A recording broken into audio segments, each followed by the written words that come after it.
Welcome to the Manager Matt podcast show.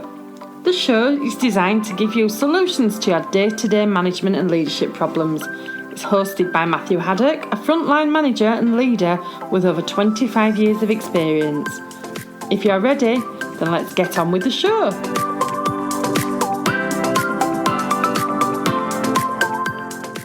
Welcome to the Manager Matt podcast show. This week, I want to look at how to develop your team. What's the best approach to making development stick, and the reasons why developing your team will deliver you results. So let's get on with the show. How to develop your team is always a hot topic. I guess if you're listening to this, you want to develop yourself and others around you. All teams have a way of developing over time. Some, if left on their own, is very organic. They'll grow at their own pace and in their own ways. And usually this can be sometimes led by a strong member of the team who develops its own way through over time. Or it's something like a family-run business or a small specialist organisation which doesn't have a lot of structure. It works around people who've always been there. Usually in a family-run business, the owner or the father or mother of the owner. And it's been passed down through generations the way we do things around here. And I still love to walk into some old shops and see the way that they're laid out, and you can see that they've never really looked at how they could develop around the people in there. They've just done it a certain way, and it works for them. There's nothing wrong with that. It's developed a nice rhythm, it's working in its own way, and those small developing teams you'll still see now and then. Now, on the reverse of that, there'll be some places where you have a very set development.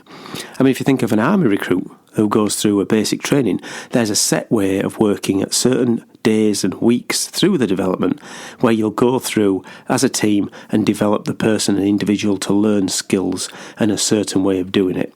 And that can be around cleaning the boots, showing off your uniform, where your bed's made. All those are ways of developing a team, making the team work together. Now, most of us who work in modern businesses are not going to have one of the extremes or the other. We're not going to be living in a small cottage industry or a small run shop, and we may not be in such a well-oiled machine as a modern army. But let's step back. So before you start to develop your team, you really need to understand what's the team's function and what's its purpose. Now, in Series 3, Episode 14, I went through the ideas of setting goals for your team from a vision of the business. And in this cast, I want to examine the development path, which most teams will follow to grow and deliver results after knowing the foundations of what they're there to do. Now, no two teams are going to be the same. They have people in them who have different reactions and different knowledge. So you can never sort of say this is exactly what's going to happen when you start looking at how you form and develop a team. But what is one of the well-known frameworks that you may be aware of is the Tuckerman sort of approach, where you can hear the words forming, storming, norming and performing. And that was done in 1965. And his study showed that teams follow this path and a curve over time of forming as a team, going through a storm of falling out, starting to understand the norms of how the team works, how the development of the team works, and then finally coming out as performing. Now, as a manager and a leader, you'll need to recognise where your team is on this journey. And if you've just come into a new team, it may be a well-performing team that's already up on that end of the curve. And as soon as you come in, it's really going to restart because you're going to start to form it. You're going to start to get everything going again, probably mix it up. There'll be some people who'll be really pleased with the change and others who really don't want the change. And you can see that in when you come into a new business model, how much pushback you can get of changes that you want to make. But when you've done that and you've sort of gone and had a look at your team and realised where you are on that journey, you can look at what you can do to support that next step in getting performance and to deliver results. So before you get going with this process, it's really good to spend time with the team, take a reflective look on exactly where you feel they are, and it might be worth also engaging on their view of how they are, because you will get some people in that team will be, this is brilliant, we're the best performing team ever, and there might be others saying, well, no, we're always falling out, we don't have any structure, it's always just luck we get things through. And you can also look at the data around the KPIs for your team. Is it actually performing? Because some of them might say, yeah, we're performing, but actually it's missing the targets are there there to hit. So you've got a few levers you can pull when you're looking at how you can sort of form this team around the new people, or around just making sure you hit results. I also think at this point it's worth asking another question. Why should we be interested in this development of this team, of this process? Now, I'm sure you're all going to agree it's the right thing to do to develop a team. I don't think anyone could turn around and go, nah, I'll just have a dysfunctional team, don't really matter.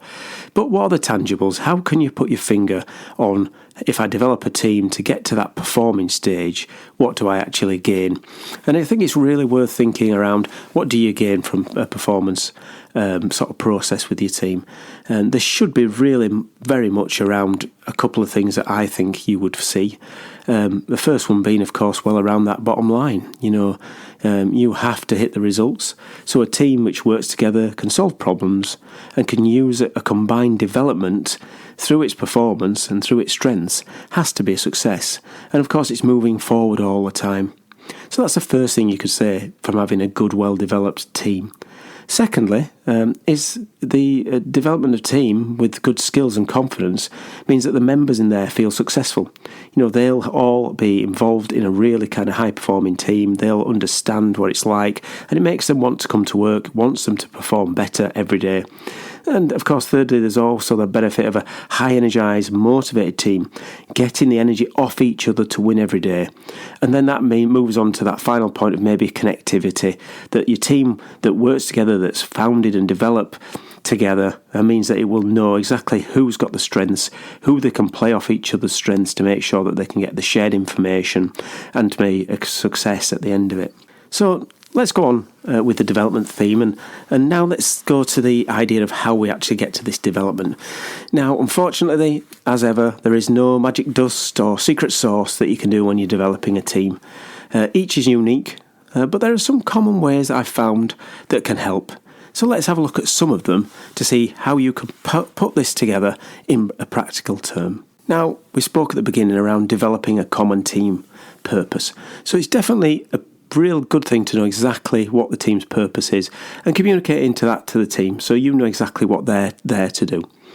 And you want to be creating a team with ways of working as well. So you need to be, when you've got your purpose, you need to look at where and how the team is going to perform to make sure you've got the work right and the rhythm. So you're there and you're making sure that as a manager that you create those work ways around it. And as I said at the beginning, coming in as a new manager, you're inheriting a lot of processes and ways of doing things that might not quite be right, might not fit to where you want it to get to. So it's definitely worth challenging those and creating new ones if it's the right thing to do. On the third point, you need to be starting to set some challenging goals for the people. So let's set some targets. Let's get some real goals for those to hit. So anything around a development of a team means that they can hit the ground running. They've got some targets to hit for. They know the goals they're going after. And sharing some experiences with the team. So getting the guys who are performing well to share their knowledge with others around them will help them come along and understand how this moves and how it can flow to be better. Especially if you're getting new people coming into your team. It's well worth bringing some of the older heads in who've been there a while, have got experience, to share their experiences with the guys who are new to the team. And of course, allow time to network and influence the people around them. So, when you walk into a team, don't expect it to be performing by, you come at 9 o'clock and by 6 at night it's performing the best it's ever going to be. It's going to take time for the networks and the influences for each other to spread. And also on that, you've got individuals who will be developing at different times. So you need to have development time and support those people who will need that time to adapt to what you want to do with them. One of the things that I think is really important and has been hit quite hard in COVID is the way of doing some social time together. So people understand away from work that they're a real person and they can actually contribute to that team. And now you don't all have to go out drinking in the afternoon or, building a river raft. It's all sometimes around just having some time in the works, having a piece of cake and a cup of tea in the afternoon to just share and to understand what people take away from the normal, day-to-day work that you're doing. And also, when you're looking at those kind of creating a team around certain working rhythms, think of problem-solving tools. So what are the problem-solving tools you could use that could develop the team together, to pull together? So again, coming to that idea of having a common approach. When you come to problem-solving tools, you can use them to also help people get a real common approach to being a formed and functioning team. And making sure that you connect regular. So as a manager, you're connecting regular through, as we've talked about before, the one-to-ones, your feedbacks, your coaching, and your development and your empowerment. So you want to be looking at all them to make sure your team can function correctly. And when things go well, let's have a look at that celebrating success. So you should go out there and try to celebrate the success when things go to well and to the point. You know, we don't all have to be having day trips out and £100 vouchers. It can be as simple as a dinner or a sandwich that you buy them, or an early finish on a Friday to celebrate that you've done something. That galvanises the team around that way of working. So if you've got your team working and they are doing what they need to do over time, make sure you celebrate, and then you can set the next challenge for them and move through that. And it's all around that galvanisation of the team. So it's coming together, it's developing as a team. They're individuals, every one of them in there. Never forget that. There are always going to be individual people in this team. But you're going to try to pull this together as a real place that they're going to enjoy coming to. They're going to enjoy forming a common goal. They're going to work together to solve the problems, and they're going to deliver that result. We know it's going to take time to build this good team. They don't evolve overnight, but it's very rewarding as a manager when you see it happen and you run through the process. So, let's just have a quick recap where we're looking at. So, firstly, you need to develop those common goals. You need to create a way of working and a rhythm. You've got to set challenging goals and targets. You've got to allow time for people to network. You need to, individual and as a team, support development. You need to socialise. You need to have tools for problem solving. And you need to celebrate success. Well, thanks for listening. Now it's over to you. You have a background of why it works. You have a context of how it delivers results to you. You have a step-by-step guide. So now it's up to you to take action and start seeing the benefits. So what are you waiting for? Do it. Nothing comes from nothing. Okay, that's it for Manager Matt this week. Thanks for listening. Goodbye. Thank you so much for listening to this Manager Matt podcast. We hope you found it interesting, helpful and actionable. One last thing, please leave a quick review on iTunes or with your podcast provider, as it helps to spread the word of Manager Matt. If you haven't already done so, please subscribe to the podcast. And if you did like anything in particular, send an email to managermattpodcast@gmail.com or visit managermatt.co.uk for more content. Feedback is a gift, so let's keep giving. See you next week.